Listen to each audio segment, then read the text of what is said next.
Assalamualaikum warahmatullahi wabarakatuh and greeting to all.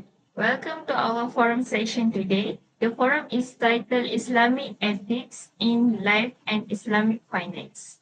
I am Rasyidah and I will be moderating this forum. Today we are joined by esteemed panelists who will share their insight and experiences on this topic. Let's start by introducing our panelists. Assalamualaikum. I am Nuqman, the CEO of Amanah Financial Company. In my role, I ensure that Islamic financial practice are implemented with the highest ethics so that every transaction adheres to Sharia and Islamic moral values. Assalamualaikum. I am Fadzely, Head of Human Capital Development at Tenor Hijrah. My role involves human capital development based on Islamic ethics, ensuring that our employees skill not only in technology but also in upholding exemplary character. Assalamualaikum. I am Jira, a financial consultant at Bank Muamalat. I help clients plan their finance in line with Islamic finance principles, where Islamic ethics play a crucial role in investment decision and financial management.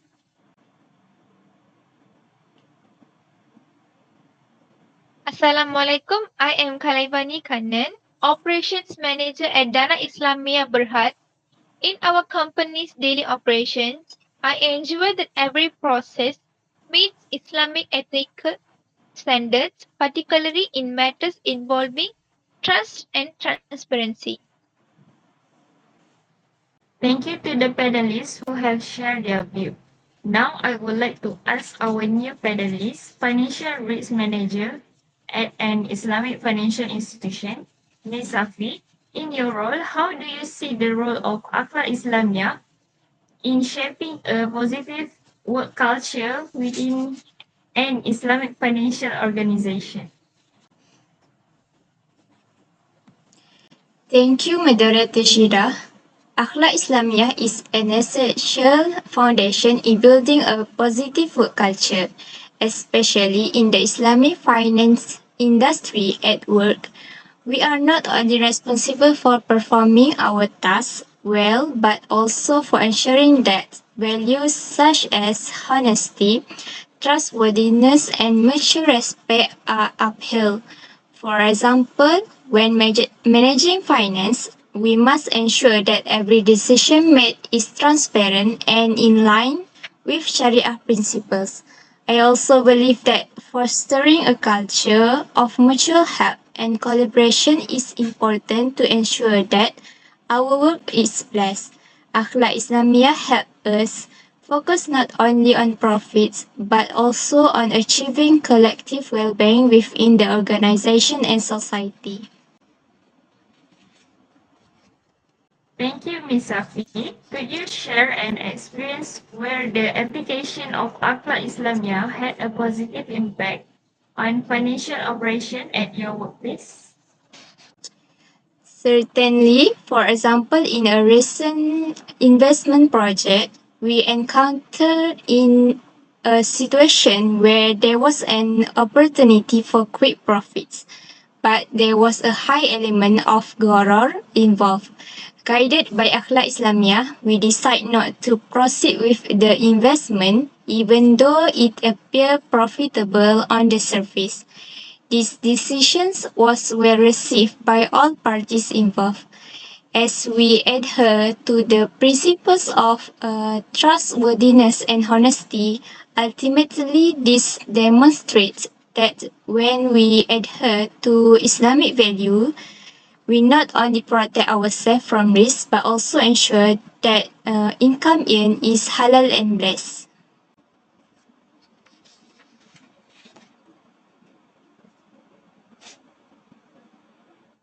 Thank you to all the panelists for your introduction. Now let's proceed with our discussion. The first question is for all panelists. How do you Islamic ethics play a role in daily life and in Islamic finance? Let's start with Mr. Nuqman.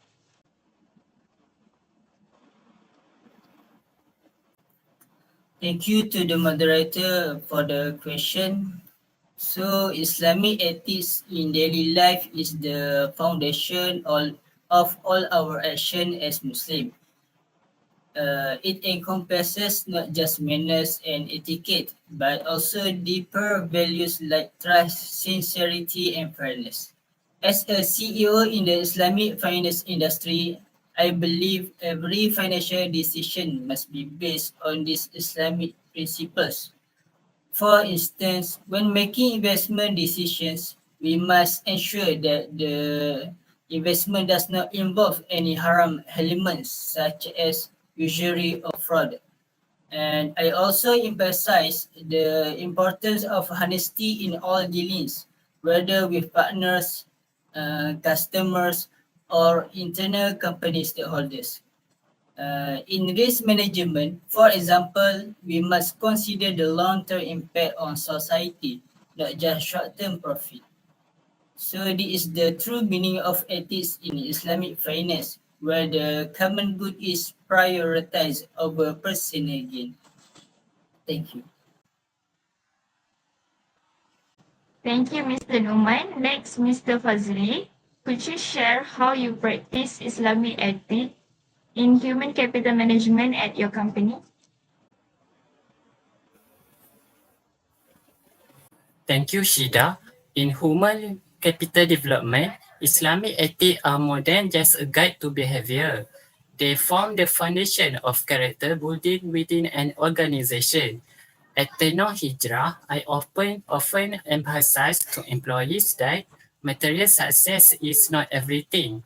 We conduct training sessions that focus on values like passion, integrity, and teamwork.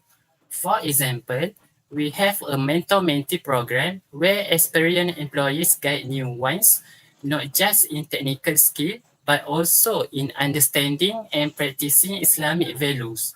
Additionally, I ensure that every human resources decision take into account the welfare of the employees, as caring for their well-being is a manifestation of Islamic ethics. We also provide opportunities for employees to improve themselves in both worldly knowledge and spiritual growth, as both complement each other in human development. Now, let's move on to specific question for our panelists. The next question is for Ms. Jira. As a financial consultant at Bank Muamalat, how do you help clients balance their worldly needs with their spiritual responsibilities when making financial decisions? What advice do you usually give to help them practice Islamic ethics in managing their finances? As a financial consultant, my role is not just to provide financial advice, but to ensure that the advice aligns with Islamic principles. I believe that every financial decision a person makes will impact them both in this world and in the hereafter. Therefore, I always remind clients of their responsibility as Muslims to make ethical financial decisions and avoid anything that could lead to harm. For instance, when advising on investment, I ensure that clients understand the concept of qarar and how to avoid it. I also emphasize the importance of zakat and charity as way to purify their wealth. In my daily work, I strive to lead by example by being honest, transparent, and patient in facing challenges, as these are the true reflection on Islamic ethics.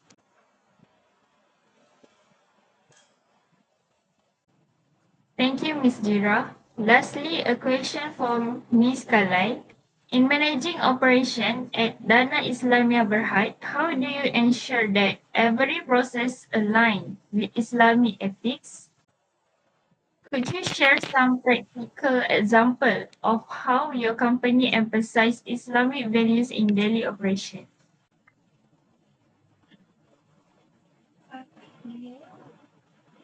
Islamic ethics play a vital role in the daily operations at Dana Islamiyyah Berhad.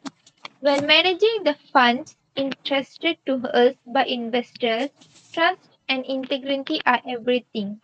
I ensure that every transaction is conducted with full transparency and we strictly adhere to Sharia principles. For example, in selecting investments, we conduct through research to ensure that no prohibited and doubtful elements are involved. We also have strict internal monitoring and auditing systems to ensure that all our processes comply with Islamic finance statement standards. Islamic ethics are also applied in how we interact with investors, where we always remain honest and transparent about the fund performance. We consider the trust placed in us by investors as a great responsibility and ensure that every decision made is for the collective good and not personal gain. By holding firmly to Islamic ethics, we believe that our business will be blessed and bring benefits to all parties involved.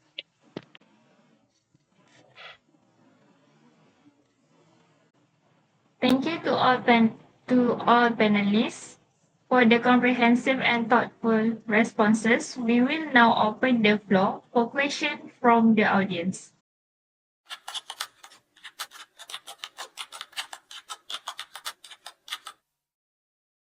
I invite Miza to present a question to our panel. Thank you, Shida. My question is for Ms. Jira. In your daily work as a financial consultant, how do you ensure that your client understand the importance of Akhlak Islamiyyah in making financial decisions? Thank you, Miza. I always emphasize to my clients that in Islamic finance, every financial decision is a part of worship. Therefore, ethics such as honesty and truthfulness are crucial. I consistently provide advice based on Islamic principles to ensure that clients make decisions that are not only profitable but also blessed.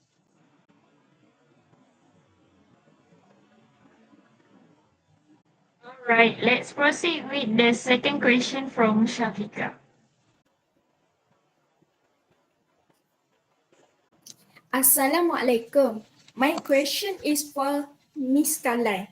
How does your company ensure integrity and transparency in daily financial operation?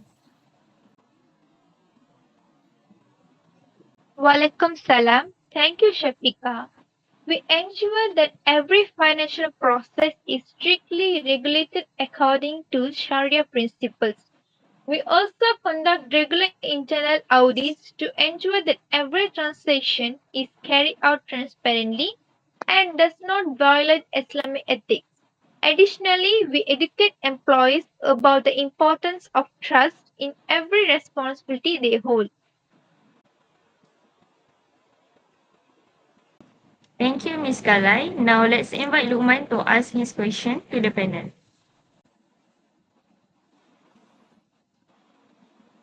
Thank you, Shida. My question is for Mr. Fadzely. How do you see the future of Akhlak Islamiyyah in human capital development, especially in facing the challenge of globalization? Thank you, Luqman. Globalization brings various challenges to human capital, including culture shift and the pressure to pursue profit alone. However, I believe that Akhlak Islamiyyah will continue to be relevant as a primary guide in human capital development. It provides a solid foundation to ensure that we do not stray from the path of Sharia, even when facing the tide of globalization. All right, let's move on to the final question from Faris. Assalamualaikum. My question is for Mr. Nuqman. Okay, Mr. Nuqman. what advice do you have for the younger generation who want to pursue a career in Islamic finance? And how can they practice Akhlak Islamiyyah in their profession?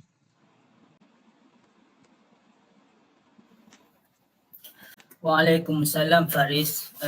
Thank you for your question.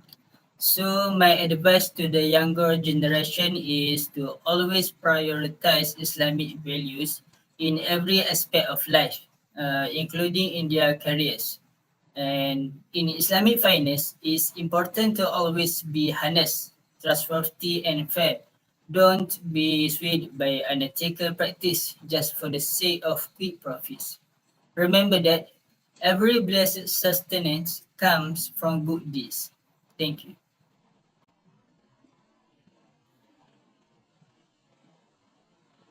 Thank you to all the panelists and participants for a very meaningful session.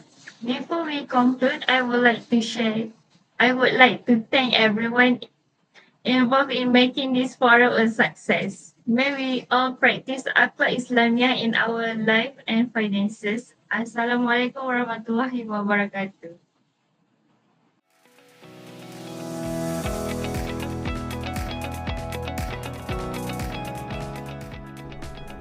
Alhamdulillah, we have reached the end of our forum session today. I would like to extend my deepest gratitude to all our esteemed panelists for sharing their valuable insight and experiences. Your contribution have truly enriched our understanding of how Akhlak Islamiyyah or Islamic ethics play a crucial role in both our personal life and within the realm of Islamic finance. Today, we explore various aspects of Islamic ethics from its application in financial decision-making, human capital development, and risk management, to the challenges we face in upholding this value in a globalized. What stood out most to me is the shared commitment among all our panelists to prioritize ethical principles over mere profitability. This commitment not only ensures that our actions are in alignment with Sharia, but also reinforces the integrity and trust that are the foundation of Islamic finance. As we conclude, I would like to leave you with a few key statements.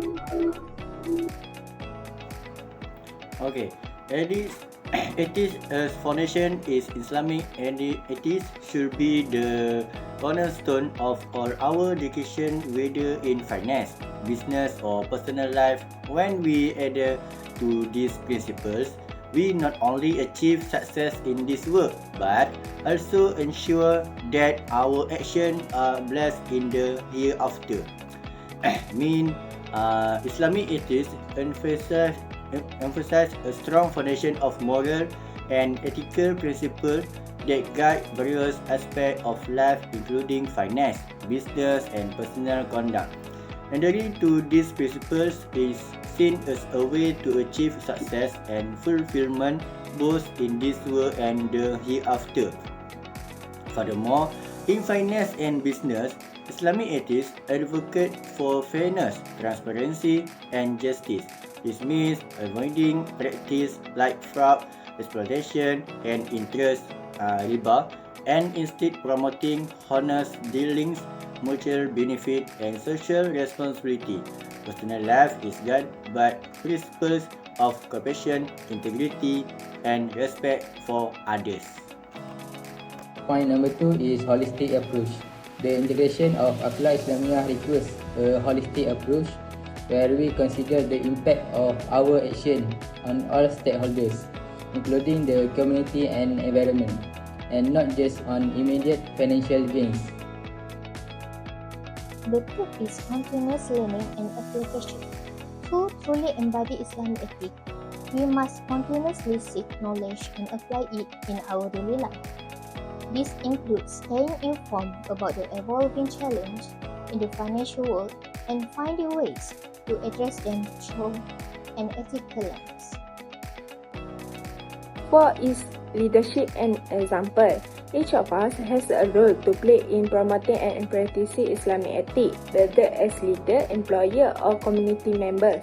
By leading by example, we can inspire others to uphold these values, creating a ripple effect that benefits the entire society.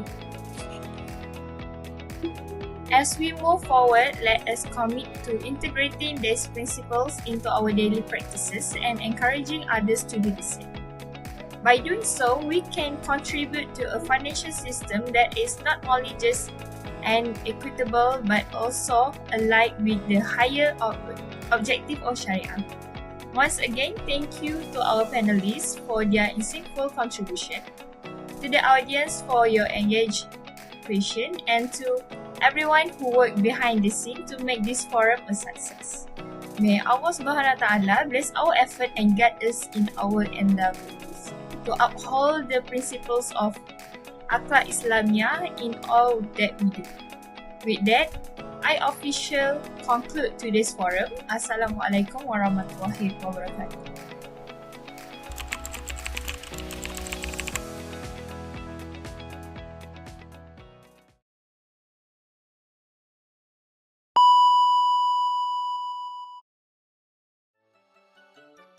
The forum is titled Islamic Ethics in Life and Financial. Sorry, baik semula.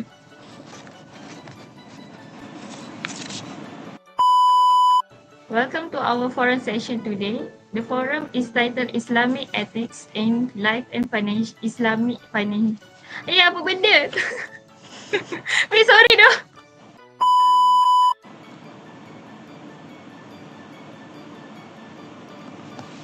Okay, betul. Assalamualaikum, I am Jira. Financial... Sekejap. Lagi sekali boleh? Astagfirullahaladzim.